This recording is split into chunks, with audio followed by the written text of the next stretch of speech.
Hello and welcome back to Massive Crit. Recently I've been reading up on the fluff in the new Kill Team Nachmund book and I'm absolutely loving it, so I thought I'd make this quick video.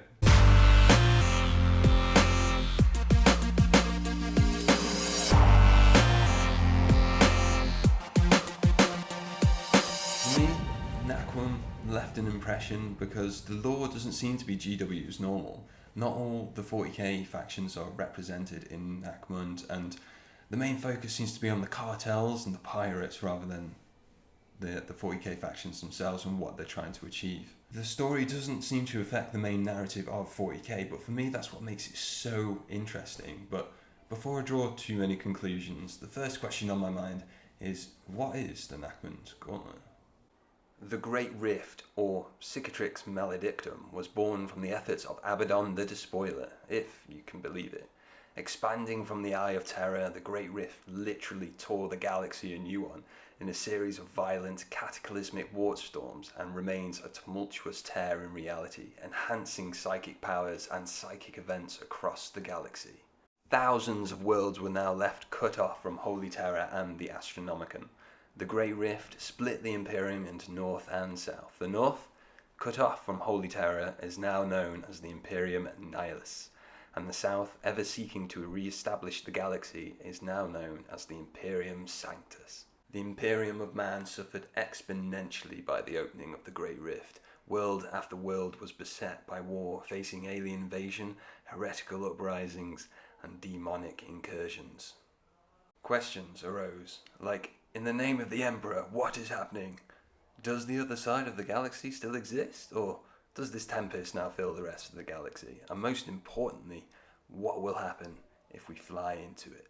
Eager to answer these questions, YOLO explorers plunged straight into the swirling, time-distorting vortex of death with ideas of valor and infamy, obviously never to be seen again. Attempts to communicate with the other side also failed, often driving the poor attempting astropath insane or to an excruciating death as they try to negotiate their communications through the tempestuous warp storms. The more intelligent explorers did not yippee-ki-yay into the warp madness, but instead sought potential gaps in the Great Rift to establish legitimate lines of travel and communications. Some gaps were found, but most proved either temporary or unstable, leaving only a handful of viable routes. The most navigable is dubbed the Nachmund Gauntlet. Although small in cosmic terms, the Nachmund Gauntlet is large enough to contain its own worlds and asteroid fields within, so plenty big enough to launch a holy crusade through and discover the galaxy on the other side is still there and apparently okay. Well, apart from the thousands if not millions of souls who got ripped apart in the Rift's inception. Others that survived inside the Nachmund Gauntlet fell to madness and mutation. The Nachmund Gauntlet is located close to the world of Sanguia Terra and the ruins of Alcadia. Its path leading through the Great Rift and out to the hive world of Vigilus. Naturally, the Nachmund Gauntlet became one of the most strategically vital locations in the galaxy. This devastated area of space soon became the Nassau 40k, with all manner of pirates, traitors, criminals, mutants, and exiles flooding in for a share of the prize, both human and Xenos. Many imperial worlds held fast against the unwashed masses of villainy, but they are like solitary candles burning alone within the darkness of the gauntlet. Sweet, so where is the main fighting taking place?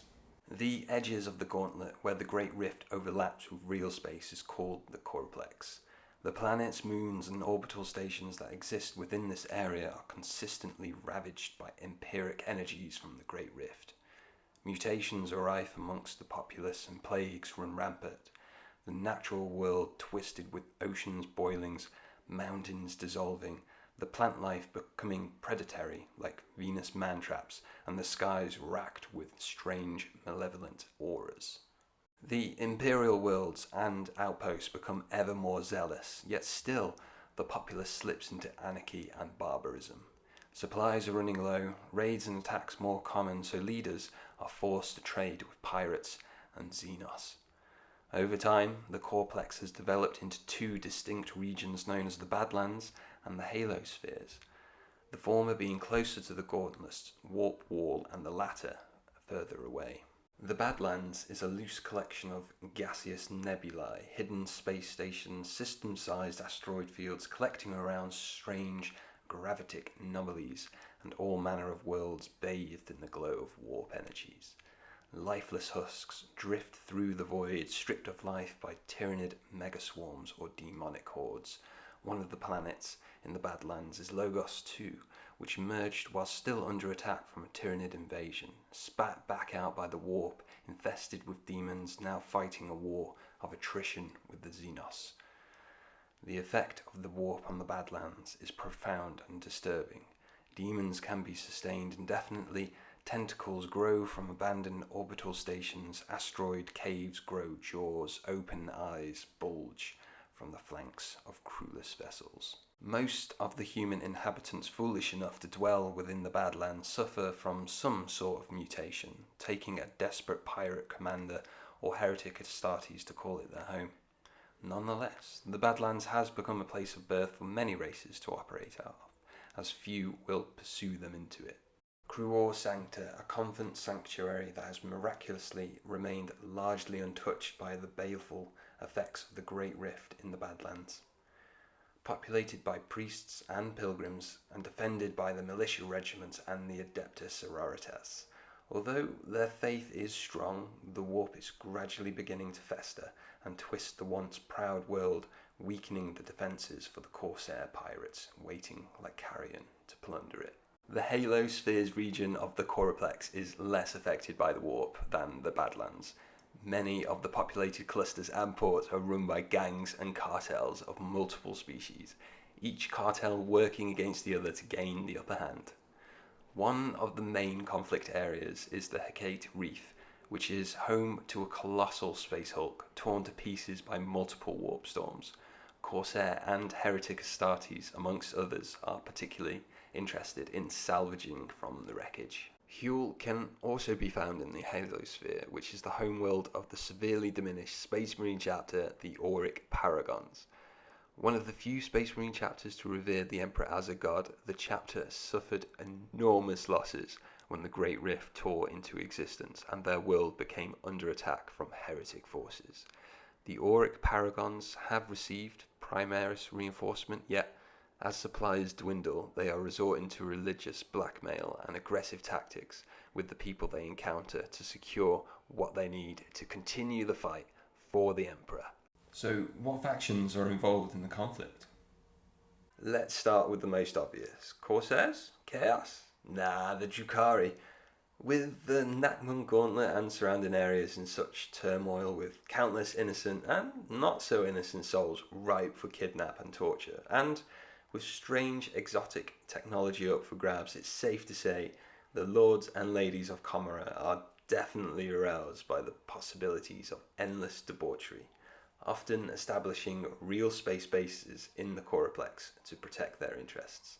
Kill teams of Harlequins follow their own inscrutable objectives, attacking, killing and departing whilst laughing throughout. Craft worlds of Samehan, Ulthwi and Alatark have come to thwart the efforts of the Chaos Legion, sending in kill teams of rangers to assassinate leaders or to stop rituals, even teaming up with humans to achieve their ends. But the most common Eldari in the region is, of course, the Corsairs, with the biggest forces represented by the Eldritch Raiders and the Void Dragons. The Corplex offers great opportunity for stealing, glory, rum drinking, and general freedom-loving endeavours, though few of the Corsair kill teams or warbands are united in purpose, and it is not uncommon for them to fight each other over a common prize. Kill teams from every traitor legion or renegade warband move in and out of the region, some the agents of Abaddon the Despoiler, others serving their own masters and demon primarchs. Inevitably, with so many different commanders and different agendas, they can often fight amongst each other. Considering how important the Nachmund Gauntlet is to the Imperium, they don't seem to give two shits about reinforcing it. The Auric Paragons have received Primaris reinforcements, but apart from that, they have been left to fight unaided. Fleets do pass through the Gauntlet, but they always have a bigger priority than purging the pirate-infested region, believing that any campaign would result in a quagmire of guerrilla war that never ends. The worlds within and surrounding the Gauntlet must rely on the garrisons of Astra Militarum, Imperial Navy and Adeptus Arbites, stationed before the Great Rift toward the region a new one. With so little resources, competition is fierce amongst the Emperor's worlds, as each authority runs protection rackets, squeezing every ounce of wealth from the people that they are protecting from the Xenos and the heretical traders.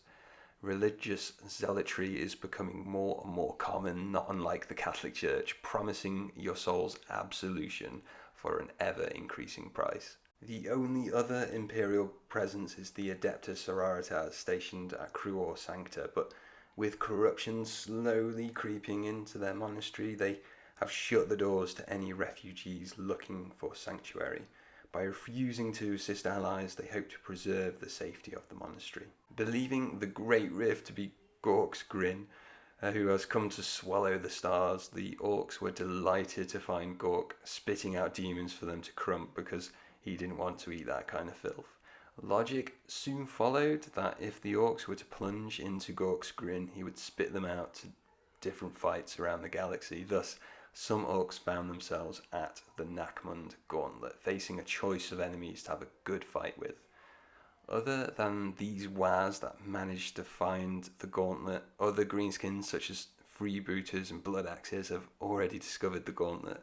Disorder, numerous warring factions, and vulnerable worlds presented countless opportunities for some serious looting. So the Tyranids are locked in a war of attrition with chaos demons, mutants and psychers hide from witch hunters, enforcers purge mobs, the pirates just live the pirate life, and crew mercenaries sell their services to the highest bidder. So this is what I love about the Nachmund story. It represents the smallest sub-factions of 40k. I can almost imagine like the Imperial Guard regiments in the Badlands turning traitor, and cultists using mutants to pursue their nefarious ends, like rogue traders like recruiting in the area, inquisitors trying to catch these psychers before they can do harm to the Imperium, all the while the pirates of Eldar and orcs are just taking what is theirs and giving nothing back. So even though Nachmund doesn't help drive the story forward, what it does is focus on sub-factions that are underrepresented in the big game 40k, which really gives us some amazing opportunities to sort of like make some kill teams and proxy the rules for existing kill teams to make something really unique. And I just love how there isn't just the Space Marines coming in to save the day, and I love that the Imperium is just not interested in bringing law and order to the region, and they're just happy to let all this play out because it really gets my imagination going. So what could this mean for the next two factions released in White Dwarf under the Nachmund banner? I mean, the Eldar seem to be there in force, so we could get sort of like a Craft World or a Drukhari kill team in White Dwarf, but then we've had Harlequins and we've had the Void Scarred as well, so maybe not, because they'll be flooding Nachmund with a bit too much Eldar. Maybe they'll go for something different. I mean, they could go for demons. We haven't had demons yet. They could go for Kroot, maybe. Kroot would be pretty cool. Or maybe Tyranids. We haven't had them either, but I'd quite like it to be Kroot and Drukhari, but that's just me. But yeah, what would you like to see in the next White Dwarf kill teams? Let me know your thoughts in the comments down below. Thank you so much for watching, and until next time, may you always crit massive.